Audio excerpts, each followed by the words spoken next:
నమస్తే, welcome to సత్యాగ్రహి. నేను మీ Rachel. Telugu రాష్ట్రాలతో పాటు జాతీయ అంతర్జాతీయంగా ఉన్న మేజర్ అప్డేట్స్ను ఈరోజు మన బులెటిన్లో చూద్దాం. ముఖ్యమంత్రి రేవంత్ రెడ్డికి మాజీ మంత్రి కల్వకుంట్ల తారక రామారావు స్ట్రాంగ్ వార్నింగ్ ఇచ్చారు. కేసీఆర్పై సీఎం రేవంత్ రెడ్డి అనుచిత వ్యాఖ్యలకు కేటీఆర్ కౌంటర్ ఇచ్చారు. ఒకవేళ వచ్చే ఎన్నికల్లో బీఆర్ఎస్ పార్టీ గెలిస్తే సీఎం రేవంత్ రెడ్డి భర్తం పడతామని హెచ్చరించారు ఆయన. కేసీఆర్ను అన్ని మాటలు అనడానికి నువ్వెవరు అంటూ కేటీఆర్ నిలదీశారు. కేసీఆర్ తెలంగాణ కోసం కొట్లాడుతున్నప్పుడు నువ్వు టీడీపీలో ఉన్నావంటూ రేవంత్ రెడ్డికి చురకలంటించారు కేటీఆర్. మున్సిపల్ ఎన్నికల ప్రచార పర్వం డిజిటల్ బాట పట్టింది. అభ్యర్థులు ఇంటింటి ప్రచారంతో పాటు వాట్సాప్, ఫేస్బుక్, ఇన్స్టాగ్రామ్ వేదికలుగా ఆకర్షణీయమైన రీల్స్, లైవ్ ప్రసారాలతో ఓటర్ల మొబైల్ ఫోన్లకి నేరుగా చేరుతున్నారు. ప్రతి ప్రధాన పార్టీ ప్రత్యేక సోషల్ మీడియా బృందాలను రంగంలోకి దించి యువతను ఆకట్టుకునేలా వ్యూహాలు రచిస్తోంది. అయితే నెట్టింట సాగుతోన్న తప్పుడు ప్రచారంపై ఎన్నికల అధికారులు డేగ కన్ను వేశారు. నియమాలను ఉల్లంఘిస్తే కఠిన చర్యలు తప్పవని హెచ్చరించారు. గత బీఆర్ఎస్ ప్రభుత్వంపై వరుసగా సిట్లు వేయడం, ఇష్టానుసారంగా తిట్టడం ప్రజల కడుపు నింపబోవని ముఖ్యమంత్రి రేవంత్ రెడ్డిపై మాజీ మంత్రి హరీష్ రావు ఘాటు వ్యాఖ్యలు చేశారు. రేవంత్ రెడ్డి పాలనలో స్కీములు నిల్, స్కాములు ఫుల్ అంటూ సెటైర్లు వేశారు. ఉమ్మడి మెదక్ జిల్లాలో మొత్తం 19 మున్సిపాలిటీలు ఉన్నాయని, ఖచ్చితంగా మెజార్టీ మున్సిపాలిటీలో బీఆర్ఎస్ పార్టీ గెలిచి తీరుతుందని ధీమా వ్యక్తం చేశారు. తెలంగాణలో మున్సిపల్ ఎన్నికల నగారా మోగిన నాటి నుంచి కొనసాగుతోన్నటువంటి హోరాహోరీ ప్రచార పర్వం నేటితో ముగియనుంది. ఈ నేపథ్యంలోనే అధికార కాంగ్రెస్ తన వ్యూహాలకు మరింత పదును పెట్టింది.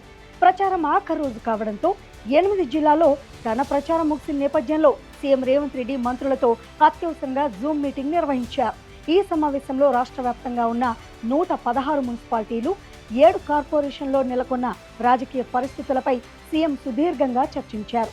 క్షేత్రస్థాయిలో పార్టీకి ఉన్న సానుకూలత, ప్రతిపక్షాల ఎత్తుగడలు, ఓటర్ల నాడిని మంత్రులను అడిగి తెలుసుకున్నారు సీఎం రేవంత్ రెడ్డి.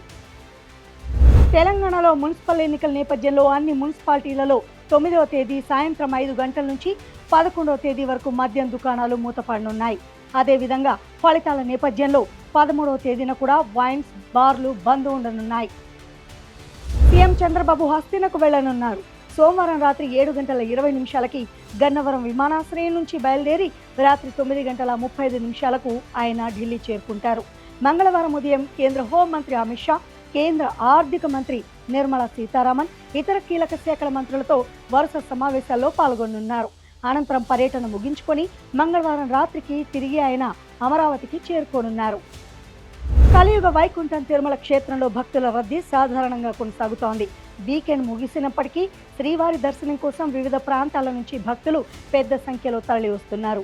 స్వామివారి దర్శనానికి సుమారు 12 గంటల సమయం పడుతోంది. ఇక ఆదివారం సెలవు దినం కావడంతో శ్రీవారిని దర్శించుకున్న భక్తుల సంఖ్య భారీగా పెరిగింది. నిన్న ఒక్కరోజే 81,894 మంది భక్తులు స్వామివారిని దర్శించుకున్నారు. 24,754 మంది భక్తులు తమ తలనీలాలు సమర్పించి మొక్కులు చెల్లించుకున్నారు. భక్తులు చెల్లించిన కానుకల ద్వారా శ్రీవారి హుండీ ఆదాయం 3.91 కోట్ల రూపాయల వరకు లభించిందని టీటీడీ అధికారులు వెల్లడించారు. వైసీపీ అధినేత వైఎస్ జగన్మోహన్ రెడ్డి చెన్నై పర్యటన అత్యంత ప్రాధాన్యత సంతరించుకుంది. జగన్ సోదరుడు వైఎస్ సునీల్ రెడ్డి కుమారుడి వివాహ వేడుకకు హాజరైన ఆయన అక్కడ తమిళనాడు రాజకీయ, సినీ ప్రముఖులతో ఆత్మీయంగా గడిపారు. ఈ వేడుకలో టీవీకి అధినేత, నటుడు దళపతి విజయ్తో జగన్ ముచ్చటించిన దృశ్యాలు ఇప్పుడు సోషల్ మీడియాలో విపరీతంగా వైరల్ అవుతున్నాయి. కేవలం విజయ్ మాత్రమే కాకుండా ఈ వివాహ వేడుకలో మరికొందరు ప్రముఖులు కూడా మెరిశారు.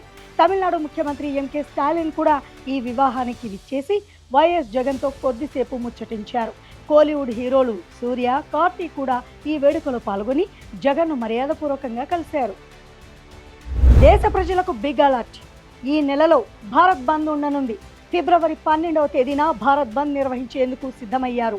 అమెరికా, ఇండియా మధ్య ట్రేడ్ డీల్ జరిగిన సంగతి తెలిసిందే. అయితే ఈ ట్రేడ్ డీల్ను నిరసిస్తూ భారతదేశ వ్యాప్తంగా బంద్కు రైతు సంఘాలు పిలుపునిచ్చాయి. ఫిబ్రవరి 12వ తేదీన భారత్ బంద్ నిర్వహించనున్నట్లు అఖిల భారత కిసాన్ సభ, సంయుక్త కిసాన్ మోర్చా సంఘాలు కీలక ప్రకటన విడుదల చేశాయి. బంగారం, వెండి ధరలు గడిచిన 10 రోజుల్లో భారీ హెచ్చుతగ్గులు నమోదు చేశాయి. బంగారం, వెండి ధరల పతనం కంటిన్యూ అవుతోందని ఊహాగానాలు వ్యక్తమవుతోన్న వేళ కొనుగోలుదారులకు మళ్లీ షాక్ ఇచ్చాయి. సోమవారం 24 క్యారెట్ల బంగారం 10 గ్రాముల ధర 2,240 రూపాయలు పెరిగి 1,58,840 రూపాయలకి చేరుకుంది. అలాగే 22 క్యారెట్ బంగారం 10 గ్రాముల రేటు 2,050 రూపాయలు పెరిగి 1,45,600 రూపాయల వద్ద కొనసాగుతోంది. ఇక 18 క్యారెట్ల బంగారం 10 గ్రాముల ధర 1,680 రూపాయలు పెరిగి 1,19,130 రూపాయలకు చేరింది. వెండి కూడా బంగారంతో పోటీగా పెరిగింది. కిలో వెండి ధరపై 15,000 రూపాయలు పెరిగింది. ప్రస్తుత వెండి ధర 3 లక్షలకు చేరుకుంది. గ్లోబల్ బ్యూటీ ప్రియాంక చోప్రా గురించి స్పెషల్ గా చెప్పాల్సిన పని లేదు. ప్రస్తుతం సూపర్ స్టార్ మహేష్ బాబు హీరోగా, దర్శక ధీరుడు ఎస్ఎస్ రాజమౌళి ప్రతిష్టాత్మకంగా తెరకెక్కిస్తోన్న చిత్రం వారణాసి సినిమాలో హీరోయిన్ గా నటిస్తోంది ఈ బ్యూటీ. ఇక తాజాగా ఈ గ్లోబల్ బ్యూటీని తెలుగు భాషతో మీ ప్రయాణం ఎలా ఉంది అని ప్రశ్నించగా దానికి ఆమె స్పందిస్తూ, నాకు తెలుగు అస్సలు రాదు. నిజానికి తెలుగు భాష నేర్చుకోవడం చాలా కష్టం.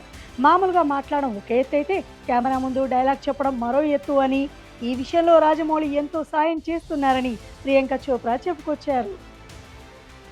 T20 ప్రపంచ కప్ 2026లో అత్యంత ఆసక్తికరమైన భారత్ పాకిస్తాన్ మ్యాచ్ నిర్వహణపై హై డ్రామా ఇంకా కొనసాగుతోంది. ఫిబ్రవరి 15న కొలంబో వేదికగా జరగాల్సిన ఈ హై వోల్టేజ్ మ్యాచ్ భారత్తో ఆడబోమని పాక్ ప్రభుత్వం తేల్చెప్పింది. ఈ వివాదాన్ని పరిష్కరించేందుకు ICC deputy chairman Imran Khaja ఆదివారం లాహోర్కు చేరుకొని పీసీబీ చైర్మన్ మొహ్సిన్ నఖ్వీతో సుదీర్ఘంగా చర్చలు జరిపారు. ఈ భేటీలో బంగ్లాదేశ్ క్రికెట్ బోర్డు ప్రతినిధి అమీనుల్ ఇస్లాం బుల్బుల్ కూడా పాల్గొనడం ప్రాధాన్యత సంతరించుకుంది. బంగ్లాదేశ్కు మద్దతుగా తాము భారత్తో ఆడబోమని ప్రకటించిన పాక్ను ఒప్పించేందుకు ఐసీసీ ముమ్మర ప్రయత్నాలు చేస్తోంది. ఈ నేపథ్యంలో ఇండియా పాక్ మ్యాచ్ జరిగే ఛాన్సులు ఎక్కువగా ఉన్నట్లు సమాచారం అందుతోంది.